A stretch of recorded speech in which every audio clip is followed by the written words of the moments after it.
need a moment alone because this is that good. Hey everybody, welcome to Cooking with Sylv Mac. I'm your girl Sylv Mac, and today we're doing something a little different. You know how sometimes you just are craving a particular dish, but you know that you don't have all of the ingredients for it in your home, but you're gonna make it anyway?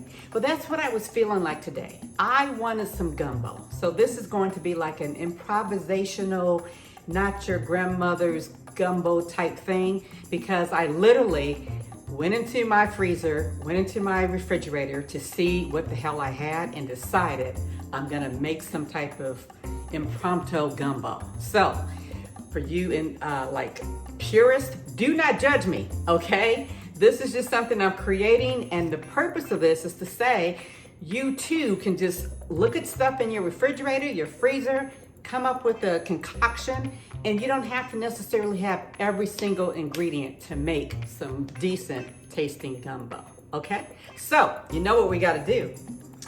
Y'all better grab that glass of wine and let's get to improvising. Yes, honey, yes. All right, so I was looking in my refrigerator and I found all of this stuff and thought, what the hell? I can make gumbo out of this, kind of, sort of. So I found 2 pounds of jumbo shrimp. I always like to keep shrimp in my freezer. And don't forget, make sure you keep the shells because you can always make your own chicken stock. Which, speaking of chicken stock, or I'm sorry, seafood stock, I had frozen some seafood stock, so I was like, I can use this for the gumbo.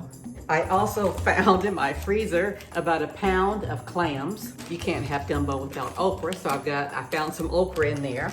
I also found that I had like half of an andouille sausage, so I cut that up. But then, now this is where I don't want y'all to be hating on me, okay? Because I had smoked some ribs earlier this week, and I thought, what the hell? Let me cut up the meat from that. So I've got some rib meat there.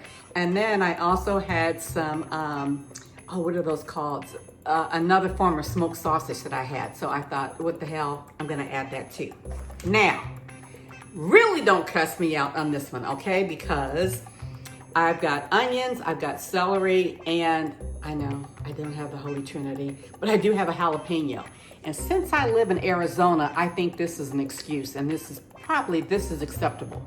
That's my story, and I'm sticking to it. And then, because I don't feel like making the roux, I've got some gumbo base. So,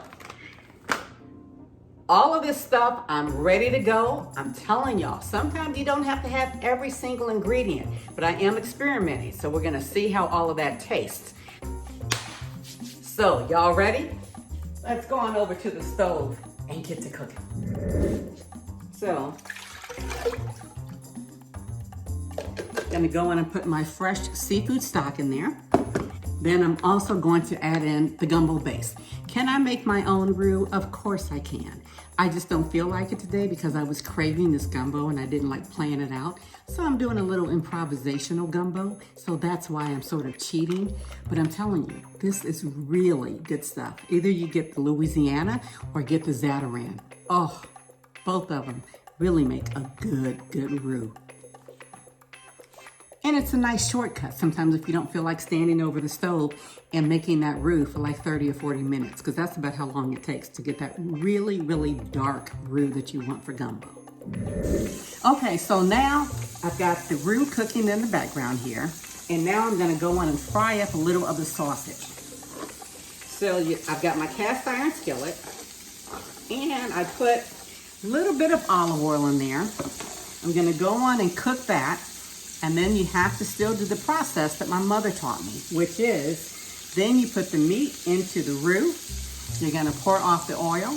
Then you're gonna pour water into your cast iron skillet, and you wanna scrape up all of those good brown bits because that is what's going to give the gumbo flavor. We are layering the flavor, right? So we do that with each individual meat that we use. And today we're going to use some shrimp, and I'm gonna go on and season those up too. I'm just gonna season them up with the Zatarain blackened seasoning. And then also I've got the 2 different types of sausages, and then I also have the clams. And you know what else I just found? I just found some cod that I had in my freezer. I had gone to the butcher or a seamonger, got some fresh cod, well, as fresh as it can be here in Arizona, and used some of it and froze the other half. So I'm thinking I might throw this in here too. I'm telling you, gumbo is whatever you want to make it. And for all you purists out there, don't give me no crap about this. I told you I am improvising. So we'll see how it turns out, right? I'm gonna check on that sausage right now. All right, so I got the roux together. I added a little bit more water in there. And you wanna make sure though that you cook your sausage so that it's nice and done. Because what you wanna do is drain off this grease and you get all those good bits in there. Okay, time for the vegetables. It ain't the Holy Trinity, but that's okay. It's what I had, and that's what I'm gonna use. So I'm gonna put the vegetables in there. And I'm also gonna add some garlic, maybe 3, 4, 5, 6, 7 cloves of garlic, anywhere between 3 and 7. I love garlic, so I've got about 7 cloves here. But we're gonna add those last because otherwise garlic tends to cook faster and you don't want it to burn because then it gets a bitter taste.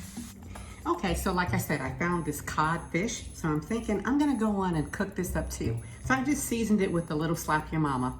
And now I've got my skillet here screaming hot, so.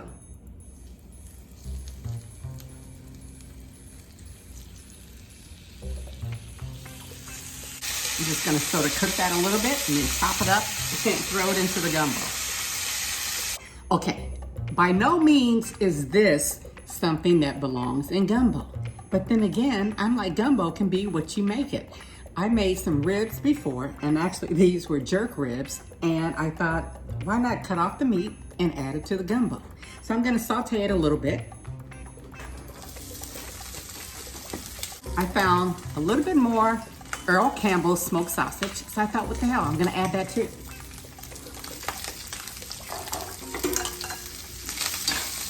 Go on and brown it up a little bit, and then you know what I'm gonna do. Toss it in the pot. Now it's time for the clams. They are already cooked, so I'm just kind of warming them up. And I'm gonna season them just with a little pepper and some salt. And into the pot they go, and now it's time for the shrimp.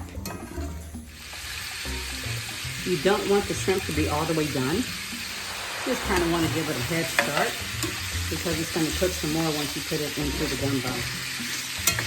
So these are huge shrimp, pretty big.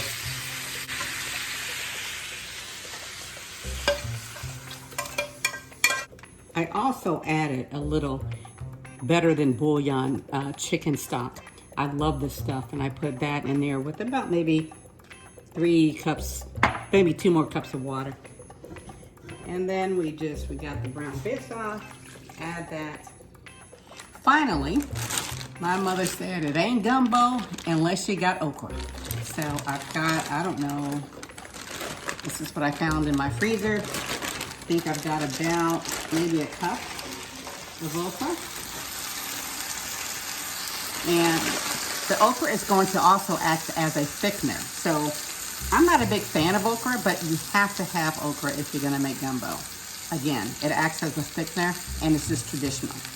But then again, what I'm making ain't traditional because I got fish and I got rib meat in there. But y'all know, it's gonna be good. We're gonna try it. I've tasted some of the roux already. Woo! Y'all better ask somebody. This ish is good. So I'm just gonna put a little bit of black pepper into the okra to season it up a little bit. And I wanna cook it until it's nice and ropey. You know, that gooey stuff comes out. Lots of pepper. As a matter of fact, I'm gonna add some crushed red pepper too, because I like it a little spicy. All right, so the okra now is nice and, as we call it, slimy. So just gonna go in and add all of this to our pot. Again, this will act as a nice thickener. So Now we've got everything in there that we want. Let's give it a little stir. We're gonna add a little bay leaf. Maybe 2 or 3. Give it some earthiness. Maybe 4 or 5. I'm gonna add, I don't have any fresh thyme, but I do have some thyme leaves. So I'm gonna go on and add, shake it up. And maybe I don't know, half a teaspoon of that. I just got some coarse black pepper. You know, add it to taste. And I have some gumbo filet. Some people add it like right before you serve it, and that's fine. That's traditional. This ain't traditional. So I like to cook mine in there, and I know it makes it a little ropey, but it's what I like to do. So I put like maybe a tablespoon of gumbo filet, which is ground up sassafras leaves. I'm gonna just go and cover this. I've got it on low, and I'm gonna go in and let this cook for a nice low simmer for about an hour or 2. Now it's time for the best part of the show, and that's for me to taste it. I also made some sweet cornbread with some honey and butter. So let's see how this tastes as far as improvisational gumbo.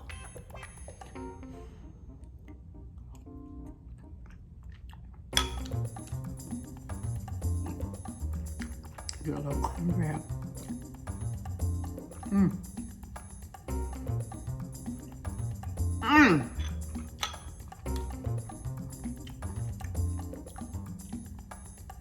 I need a moment alone.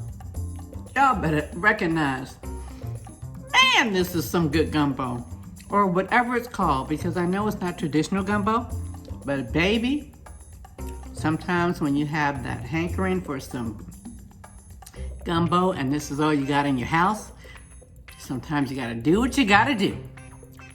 Anyway, please make sure that you subscribe to my channel and tell your friends, because baby, this is good.